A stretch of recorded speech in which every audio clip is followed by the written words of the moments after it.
We're all getting comfortable with face recognition. Unlocking our phones, skipping airport lines, and even unlocking front doors. But the convenience is blinding us to how risky this technology actually is and how it is being used without us realizing.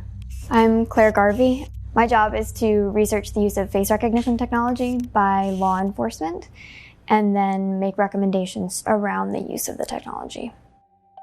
Right now, most Americans are in a perpetual police lineup because they got a driver's license.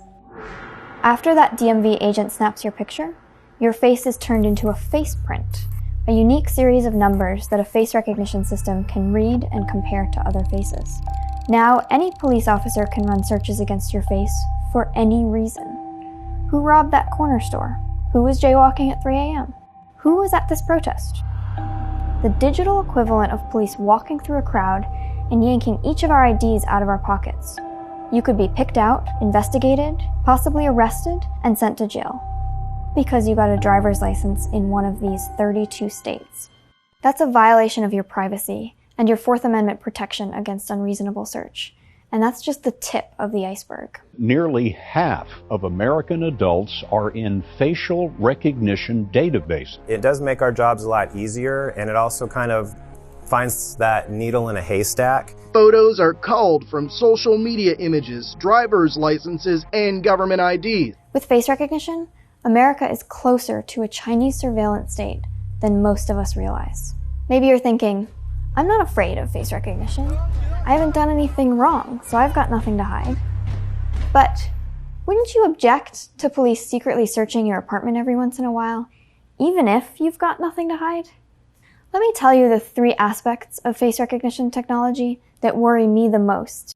First, the way law enforcement uses face recognition violates our right to due process. In New York, police were looking for a suspect who'd stolen socks from Target. They ran a face recognition search against the surveillance footage and turned up over 200 matches. Authorities never told the suspect, who was arrested and charged, that there were over 200 other possible matches, or that a face recognition search was run at all. That information is crucial to mount a defense and give the defendant a fair trial. Ultimately, this case was dropped. We pride ourselves in this country for due process, but for thousands of people across the country, face recognition was used to help convict them, and they never knew. Second, pictures aren't perfect. They're a tad grainy. Maybe the subject is squinting, or they're wearing a hat or scarf. In such cases, the algorithm has trouble finding anyone and turns up 0 matches. To circumvent that, NYPD went as far as playing celebrity look-alike, inputting Woody Harrelson's photo when one detective thought the surveillance camera picture of the thief resembled the actor. This may sometimes work, but the bottom line is, if you search for the suspect against explicitly the wrong photo, then you're bound to get the wrong results out. And those inaccurate matches will lead to wrongful convictions. Third, it exhibits bias. Very simply put, some of these algorithms think all Black people look more alike than white people. In San Diego, law enforcement agencies found that they were using face recognition between 1.5 and 2.5 times more on communities of color than their proportion of the population. If we don't implement legal restrictions on face recognition, the future looks like a Chinese-style surveillance state, one that violates our right to privacy, our right to anonymity in public, and our right to free speech.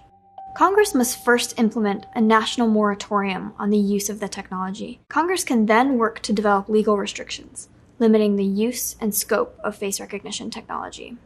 Every American's privacy, First Amendment rights, freedom from unreasonable search, and due process are at stake.